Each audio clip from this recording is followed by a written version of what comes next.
तो हेलो मेरे यार, वाई एम सुप्रीम की अमेजिंग एपिसोड में आप सभी लोगों का स्वागत है।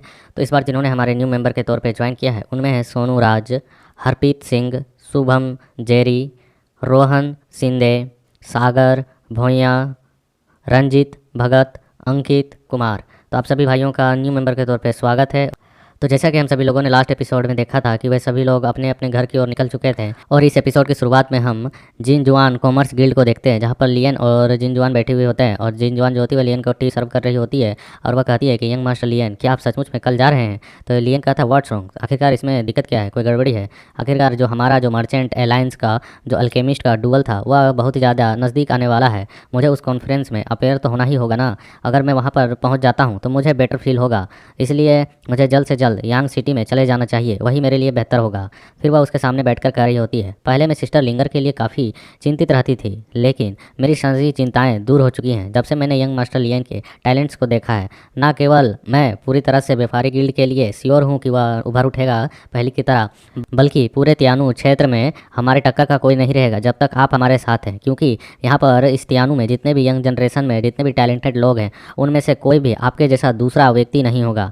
मैं अगर कहूँ कि इस कॉन्टिनेंट के बाहर भी अगर ढूंढा जाए तो भी आपके जैसा कोई टैलेंटेड नहीं मिलेगा, इसलिए मैं काफ़ी ज़्यादा आत्मसंतुष्ट हूँ सिस्टर लिंगर के लिए, और बहुत ही अधिक खुश हूँ कि उसने आपको खोजा। हम देखते हैं यहाँ पर ये सुनकर लियन कहता है, ओए होए, आखिरकार तुम क्या कर रही हो? क्या तुम चापलूसी कर रही हो जिनजुआन?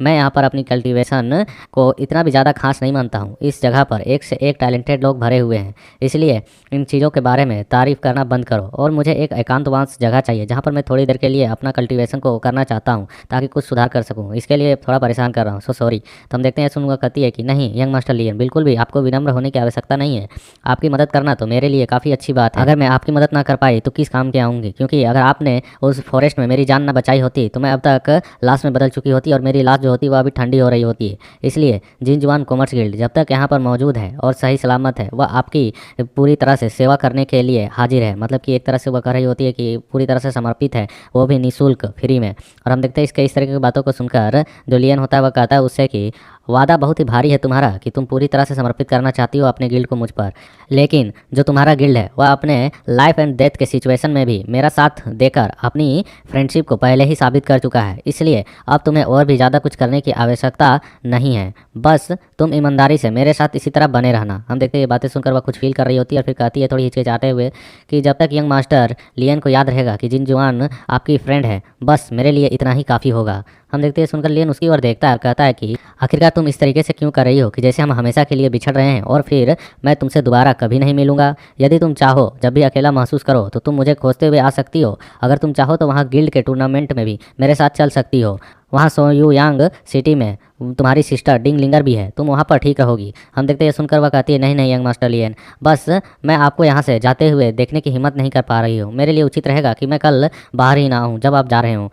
फिर वह कहती है कि वैसे भी मर्चेंट अलायंस का जो डुअल कॉन्फ्रेंस है एल्केमिस्ट का, वह बहुत ही ज़्यादा ज़रूरी है, इसलिए मैं वहाँ पर जाकर क्या ही करूँगी, और उसमें मेरे जैसे छोटे गिल्ड के लोगों का कोई भी महत्व नहीं है, उन्हें हमसे कोई फ़र्क ही नहीं पड़ेगा, तो मेरा वहाँ जाना बेकार है। और फिलहाल के लिए फेंग तियाने जो कि मर चुका है, वह जिलिन का साथी जो कि इनका कंपटीटर था बिजनेस में, तो अभी फ़िलहाल के लिए मुझे अपने बिजनेस को और भी अच्छी तरीके से फैलाना है, और आपने तो फॉर्मूलों को पहले से ही सुधार कर मुझे दे दिया है, तो उन पर भी काफ़ी सारे काम करने बाकी है, जिसके लिए मुझे यहाँ पर रुकना होगा। अगर मैं यहाँ नहीं रुकती हूँ तो हमारे गिल्ड में वे सारे काम रुक जाएंगे, मेरे बिना वे पूरे नहीं हो पाएंगे।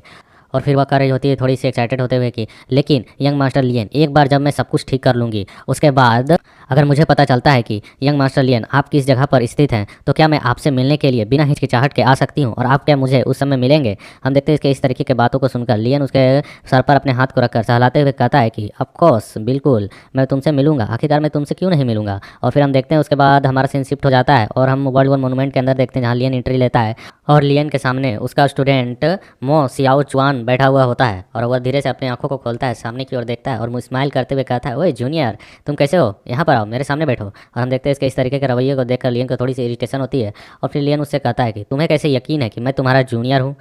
यह सुनकर सियाओ चुआन कहता है कि जो तुमने यहाँ पर मेरे सामने अपने पास से डीमन स्लेइंग दैट टेक्निक का इस्तेमाल किया था, उसे निपुणता तरीके से अच्छे तरीके से समझने के लिए केवल एक ही व्यक्ति है जो उसमें सक्षम हो पाया है। वह हमारे स्टूडेंट साथियों में से एक जुन रुयून था, जिसने इस टेक्निक को अच्छी तरीके से सीखा था, लेकिन वह भी इस लेवल तक नहीं जिस लेवल से तुमने उपयोग किया है।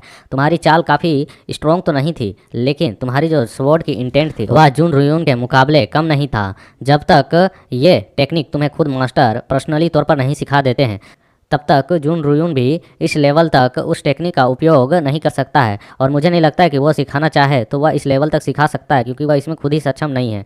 फिर वह सोचते हुए कहता है, लेकिन जो मास्टर है अगर तुम्हें स्टूडेंट बनाए कब? अगर मैं देखूँ भी तो तुम्हारी उम्र को देखते हुए मुझे तो तुम कोई ज़्यादा एज के नहीं लगते हो, तो फिर आखिरकार ऐसा कैसे हो सकता है? तो लियन यहाँ पर कहता है, ओहो, आखिरकार तुम लगता है अब समझ रहे हो कि मैं कौन हूँ। तो हम देखते हैं यहाँ पर फिर वह हैरानी के साथ कहता है, असंभव, बिल्कुल नहीं, क्या ऐसा हो सकता है? और वह बहुत ही हड़बड़ी से उठते हुए लियन के पास जाते हुए कहता है कि यदि तुमने यहाँ पर उस समय जन्म भी नहीं लिया था जिस समय हमारे मास्टर मौजूद थे, तो कहीं ऐसा नहीं हो सकता है कि व्यक्तिगत तौर पर पर्सनली तौर पर तुम्हें यहाँ पर जुन रुयून ने अपना स्टूडेंट बना लिया हो, और उस बदमाश ने अपनी इस टेक्निक को इस लेवल तक सीख लिया हो कि वह तुम्हें भी इस लेवल तक सिखा सके? क्या उसने यहाँ पर इतनी बेहतरीन इंप्रूवमेंट की है? हम देखते हैं लियन उससे कह रहा होता है कि रुयून के समझ के साथ अगर कई वर्षों तक मैं भी सीखना चाहूँ तो भी इसे सीखने में बहुत ही कठिनाई होने वाली है। आखिरकार तुम्हारे जैसा व्यक्ति इस तरीके से कैसे सोच सकता है? फिर हम देखते हैं सुनकर वह पीछे की ओर हटकर हंसते हुए कहता है, ओहो, तो तुम्हारी बातों को सुनकर ऐसे लग रहा है कि तुम हमारे जितने भी डिसेबल मास्टर के स्टूडेंट्स हैं उनके बारे में काफ़ी अच्छे तरीके से जानते हो, जिस तरीके से बात कर रहे हो।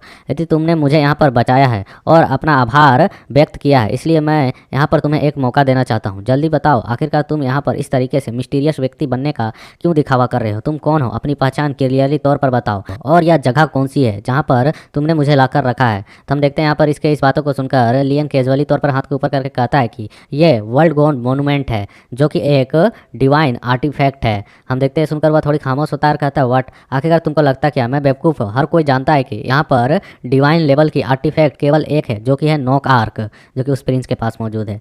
तो फिर हम यहाँ पर लियन को देखते हैं जो स्माइल करते हुए कह रहा होता है कि वह पहले की बातें हैं, समय बहुत ही बदल चुकी है, समाज बहुत ही तेज़ी से प्रगति कर रही है, अब डिवाइन आर्टिफैक्ट हर किसी के पास है लगभग, तो तुम्हारे पास भी होना चाहिए था। तो हम देखते हैं यह सुनकर मुझसे सियाओ चुआन कहता है कि अगर ऐसी बात है, अगर हर किसी के पास एक एक भी आर्टिफैक्ट है तो एक मुझे भी दे दो। लियन कहता है कि बहुत हो गई बकवास, अपने बॉडी की स्थिति के बारे में क्या हाल है? क्या तुम्हारी बॉडी के अंदर जो इविल सोल थी वह पूरी तरह से सप्रेस हो चुकी है?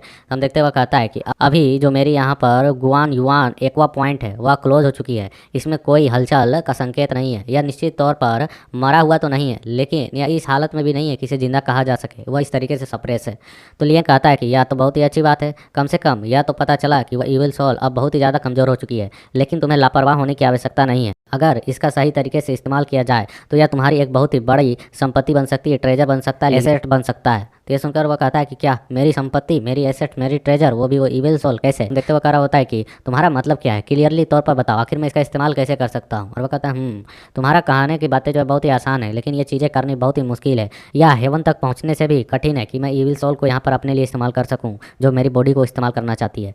तो लियन कहता है, अपने जो तुमने यहाँ पर कठिनाइयों को झेला है पहले के समय में, क्या उसके मुकाबले ये चुनौतियाँ कुछ भी हैं? क्या तुम इनसे डरते हो? वह इविल सोल जो कि लो गोल्ड से रिफाइन किया गया है उसके सोर्स से, अगर तुम इसका सही तरीके से इस्तेमाल करते हो तो तुम इससे ज़बरदस्त अपनी शक्ति को बढ़ा सकते हो। और लियन उसके कंधे पर हाथ को रखते हुए कह रहा होता है कि मुझे लो गोल्ड का उपयोग करके तुम्हारे लिए एक जुआन आर्टिफैक्ट रिफाइन कर देना चाहिए। एक दिन यदि तुम इस आर्टिफैक्ट के साथ उस सोल को उसमें मिक्स करके उपयोग करना सीख जाते हो तो तुम्हारी जो आत्मशक्ति है वह बहुत ही ज़्यादा बढ़ेगी, और साथ में तुम्हारी जो सोल पावर है वह बहुत ही अच्छी तरीके से रिफाइन भी होगी। हम देखते हैं सियाओ चुआन कहता है कि तुम निश्चित तौर पर बहुत कुछ जानते हो इन चीज़ों के बारे में, और ऐसा लगता है कि तुम मेरे बारे में भी काफ़ी अच्छी तरीके से जानते हो जिस तरीके से बातें कर रहे हो। आखिरकार तुम वास्तव में कौन हो? तुमने मेरी जवाब नहीं दी, पूरी बात बताओ। हम देखते हैं यह सुनने के बाद लियन उसके कंधे पर हाथ रख सीरियस तरीके से देखते हुए कहता है कि मैं तुम्हारा मास्टर हूँ, मैं ही तुम्हारा मालिक हूँ। और हम देखते हैं इसके इस बात को सुनकर वह उसके हाथ को हटाते हुए कहता है कि सिर्फ सिरफिरे की तरह बात करना बंद करो। तुमने मुझे यहाँ पर बचाया है, इसका मतलब यह नहीं है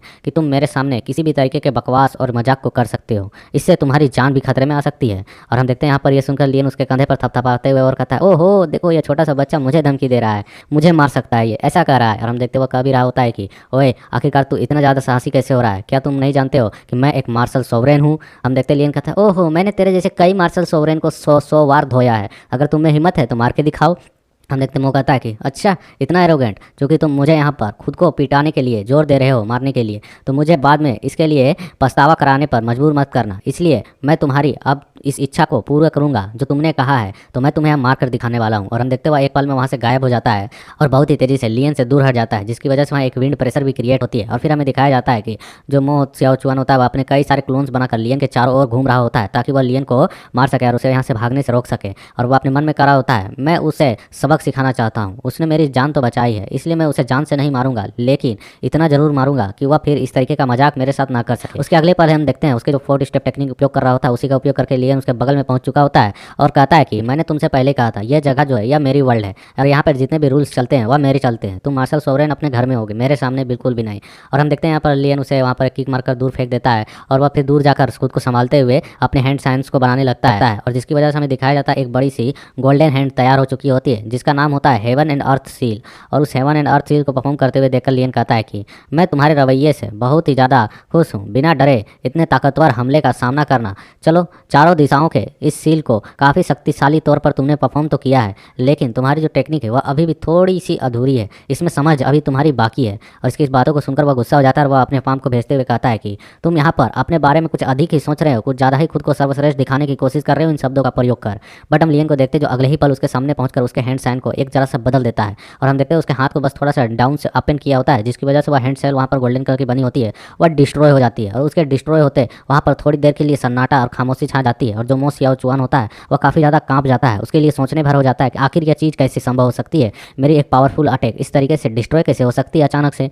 और लियन उसे कहता है कि इतना भी एरोगेंट होने की तुम्हें आवश्यकता नहीं है, मैं यहाँ पर रूलर हूँ, मैं यहाँ पर निश्चित तौर पर इन टेक्निक्स को अच्छे तरीके से जानता हूँ क्योंकि इन्हें क्रिएट भी मैं ही किया हूँ, तो तुम्हें यहाँ पर इतना ज़्यादा एरोगेंट तरीके से इस तरीके से एक्ट करने की आवश्यकता नहीं है। तो वह कहता है कि बिल्कुल भी नहीं, यह असंभव है, यह कैसे हो सकता है। और वह वहीं पर चिल्लाने लगता है और चिल्लाते हुए कहने लगता है असंभव, अर्थ एंड हेवन सील को इस तरीके से डिस्ट्रॉय करना बहुत ही ज़्यादा कठिन है, आखिरकार तुमने यह चीज़ कैसे की। मेरी अर्थ एंड हेवन सील बिल्कुल भी किसी के सामने अभी तक फेल नहीं हुई है, लेकिन तुमने यहाँ पर अचानक से मेरे हैंड साइन में एक चेंज करके इस टेक्निक को डिस्ट्रॉय कैसे कर दिया, इसके बारे में मुझे भी नहीं मालूम है। तुम ऐसा कैसे कर सकते हो, तुमने यहाँ पर किस तरीके का यहाँ पर इल्यूजन क्रिएट किया हुआ है जिसमें मुझे इतनी ज़्यादा रियलिटी महसूस हो रही है, यह बिल्कुल भी एक इल्यूजन है, मैं इस तरीके के इल्यूजन में बिल्कुल नहीं फंस सकता हूँ। और हम देखते हैं लियन इसकी बातों को ऐसे सुनकर कहता है कि दुनिया में ऐसी कोई भी चाल नहीं है जिसे तोड़ा ना जा सके, अर्थ एंड हेवन सील कोई अपवाद नहीं है। यहाँ पर एंडलेस विल के साथ डिस्ट्रक्शन आती है, क्योंकि जब उसे मापा जाता है अपनी इच्छा के अनुसार तो वह उस दायरे को, उस इच्छा को फुलफिल नहीं कर पाती है। इस प्रकार से उसमें दोष आता है, अभाव आता है। इसके अलावा मैंने तुमसे कहा कि मैं ही यहाँ पर अर्थ एंड हेवन सील को क्रिएट करने वाला क्रिएटर हूँ, मैंने ही स्वाभाविक तौर पर उस टेक्निक को बनाया था, तो उसकी कमजोरी को जान पाना इसमें कोई बड़ी बात नहीं है। जब मैंने तुम्हें यह सिखाया था तो मैंने तुम्हें इसके बारे में पूरी अच्छी तरीके से नहीं समझाया था, मैंने तुम्हारे लिए इस लूप होल को छोड़कर रखा था ताकि तुम इसे अपने माध्यम से समझकर अपने वॉरियर पाथ को कंटिन्यू कर सको और स्ट्रॉन्ग बना सको। लेकिन मैंने जितना तुमसे उम्मीद किया था तुम वैसे नहीं निकले, तुम अपने बाकी ब्रदर्स के मुकाबले इन चीज़ों को समझने में थोड़े से वीक हो। और हम देखते हैं बातें सुनकर बस वह हैरान ही पड़ा हुआ होता है, सदमे में ही होता है और इसके बातों को ध्यान से सुन रहा होता है। फिर इसके बातों को सुनने के बाद यह समझ जाता है कि यही मेरा मास्टर है। और फिर वह वहाँ पर कहता भी है कि मास्टर क्या यह सचमुच में आप ही हैं। तो लियन यहाँ पर एक बात को कहता है जब उसने इसे एक्सेप्ट किया था, और वह कहता है कि यदि मो कबीले के पूर्ण गोल्ड गुफा को पार कर सकते हो तुम, तो तुम मेरे स्टूडेंट बन सकते हो। और हम देखते हैं इस बात को सुनने के बाद उसकी आंखों से आंसू छलकने लगती है और इसे कंफर्म हो जाता है कि यही मेरे मास्टर है। और उसे एक मेमोरी याद आती है जब लियन ने इसे एक्सेप्ट किया था किस हालत में। और यहाँ पर एक बातें चल रही होती है, आवाज़ें गूंज रही होती है, मो सियाओ चुआन यह तीसरी बार है जब तुमने यहाँ पर कबीले के फॉरबिडन एरिया में जाकर कियोट मचाया है, जो कि बिल्कुल भी माफ़ नहीं किया जा सकता है। और फिर हमें एक पैलेस को दिखाया जाता है जिसके बारे में बताया जाता है यह हेइटी सिटी है, और यह जो सीन अभी हम देख रहे हैं वह उसकी मेमोरी में है जो कि कई दशकों पहले हुई थी। और हमें दिखाया जाता है एक हॉल का सीन जहाँ पर चारों ओर से कई सारे लोग होते हैं और बीच में मो सियाओ चुआन होता है, जहाँ पर इसकी एक पनिशमेंट की सज़ा मिल रही है। और हम देखते हैं वहाँ पर कई सारे एल्डर सुप्रीम्स बैठे हुए होते हैं और वहाँ कोई कह रहा होता है कि रिपोर्टिंग मैं करना चाहता हूँ ग्रेट एल्डर मतलब कि एंसेस्टर और बाकी 6 सुप्रीम्स एल्डर्स को। यहाँ पर यह जो सुनवाई है, यह रिपोर्टिंग है, यह मो डोंगचेंग के बेटे मो सियाओचुआन के बारे में है, जो कि फॉरवर्डन एरिया में जाकर बहुत ही ज़्यादा क्योट मचाया है और इस गुनाह के लिए इसके जो सज़ा मिलनी चाहिए उसे लेने से भी इनकार कर रहा है, अपनी पनिशमेंट को एक्सेप्ट भी नहीं कर रहा है, जिसकी वजह से मुझे इसके ऐसी हालत करके यहाँ पे लानी पड़ी है। और हम देखते हैं इसे बहुत ही बुरी तरीके से कूटा गया होता है। और यहाँ पर वह कह रहा होता है कि कबीले के कानून के अनुसार जो लोग इस तरीके के क्योट को मचाते हैं, तबाही करते हैं, उन्हें अपंग कर दिया जाना चाहिए और इस क्लैन से एक्सिक्यूट कर देना चाहिए, निकाल देना चाहिए। यहाँ पर सिख सुप्रीम्स ने जितनी भी बार इस लड़के को इस तरीके से करते हुए देखा है, तो उसे इसकी छोटी उम्र और इसके पिताजी के, इसके वंश के ग्रेट कामों को देखते हुए, इनके योगदानों को देखते हुए इसे बार बार माफ़ कर दिया है। लेकिन और हम देखते हैं, हमें एक बंदे को दिखाया जाता है और इसके बारे में बताया जाता है कि यह जो है यह हेटी सिटी के कबीले का एक पेट्रियाच है। और यहाँ पर यह जो सुनवाई चल रही है, यहाँ पर बड़े बड़े सुप्रीम्स, एल्डर्स और एंसेस्टर के सामने चल रही है, जिसके सामने इसकी औकात तो बहुत छोटी है। तो यह कह रहा होता है, लेकिन मो सियाओचुआन इस पर विचार बिल्कुल भी नहीं करता है कि इस पर हमने कई बार उदारता दिखाई है, इसके बावजूद यह बार बार उन्हीं कानूनों को तोड़ता है और अनदेखा करता है। यह इसकी तीसरी बार गलती थी। उसने यहाँ पर फॉरवर्डन एरिया में जाकर वहाँ पर सुरक्षित चीज़ों को लेने की कोशिश की, तबाही मचाई, जो कि बिल्कुल भी माफ़ करने लायक नहीं है। इसलिए मैं के भाई यहाँ पर इस पनिशमेंट का सज़ा देने वाला हूँ। इसलिए आप लोग अपना निर्णय दें। और हमें दिखाया जाता है फिर एक और बंदे को, और इसके बारे में बताया जाता है यह मो वान फेंग है, जो कि मो सियाओचुआन का चच्चा है। और हम देखते हुए कह रहा होता है कि एंसेस्टर और 6 एल्डर्स, आज का जो मामला है वह मो सियाओचुआन के देख रेख में मेरी विफलता, मेरी गलती के कारण है। मैं यहाँ पर मो वान फेंग उसकी ओर से सज़ा लेने को तैयार हूँ। हम देखते हैं इसकी ऐसी बातों को सुनकर जो केबई होता है वह कहता है कि वान फेंग, क्या तुम जानते हो तुम क्या रहे हो? मो सियाओचुआन ने जिस तरीके के अपराध किए हैं उसका सज़ा क्या मिलता है? क्या तुम इस सज़ा को बिल्कुल भी ले पाओगे, सह पाओगे? हम देखते हैं सुनकर वह कहता है कि अगर यहाँ पर उस तरीके के सज़े को मैं नहीं सह सकता हूँ तो एक 8 साल का बच्चा कैसे सह पाएगा? हम देखते हैं इसकी बातों को सुनकर उसे तिरछे नज़र से देखते हुए कहता है, सही कहा, लेकिन निषेध एरिया में, फॉरवर्डन एरिया में कर इस तरीके से क्योट मचाना, मो सियाओचुआन, यहाँ पर उसका सजा जो बनता है वह अपंग कर देने का बनता है। क्या तुम इसे जानते भी हो? इसका निर्णय लोगे तुम तो क्या होगा? और वह कहता है कि वन फेंग, आखिरकार वह तो तुम्हारा चचेरे भाई का बेटा है, इसके बावजूद भी तुम यह करने को तैयार हो। और हम देखते हैं सुनकर वह वहाँ पर घुटने पर बैठकर कह रहा होता है कि यदि उस समय मेरे ब्रदर डोंगचेंग ने मेरी जान न बचाई होती तो मैं पहले ही मारा जा चुका होता और अभी तक मेरा कोई नामो निशान भी नहीं होता। इसके अतिरिक्त इतने वर्षों में उसके द्वारा बचाए गए जान की वजह से मैं जीवित रहा हूँ। इसलिए मैं उसका जो ऋण है, जो कर्ज है, मैं उसके बेटे को बचाकर चुकाना चाहता हूँ। इसी से मैं काफ़ी ज़्यादा सेटिस्फाइड हो जाऊँगा। और हम देखते हैं कि वह अपने माथे को ज़मीन पर जोर से मार कर कह रहा होता है एंसेस्टर के सामने कि मुझे आशा है एंसेस्टर और बाकी 6 सुप्रीम एल्डर से कि वे यहाँ पर उसके वंश को चलते रहने देंगे, क्योंकि उसका एक ही यही बेटा है, और हमारे वंश के कामों को ध्यान में रखते हुए और उसके द्वारा दिए गए योगदान को भी ध्यान में रखते हुए क्या एंसेस्टर इसे माफ़ नहीं कर सकते हैं? और मैंने कई वर्षों से बिना कुछ कहे मौन तरीके से, संपूर्ण तरीके से संपन्न कर आपको जो सर्व किया है, उन सभी चीज़ों को ध्यान में रखते हुए एंसेस्टर प्लीज़ दया दिखाएं और इस बच्चे को छोड़ दें। और हम देखते हैं कि वह जो वहाँ पर कह रहा होता है बहुत ही सीरियस होकर कह रहा होता है, क्योंकि उसकी ब्लड निकल रही होती है सर से। और हम देखते हैं दूसरी ओर जो सियाओचुआन होता है वह कह रहा होता है कि आखिरकार अंकल आप ऐसा क्यों कर रहे हैं? और नीचे राइटर के द्वारा लिखा हुआ आ रहा होता है कि in the time tightened with violet Mo Xiaochuan blood soaked and their stand past slowly unfolds. मतलब कि धीरे धीरे करके मो सियाओचुआन की जो पास्ट है उसके बारे में हमें पता चलते जा रहा है।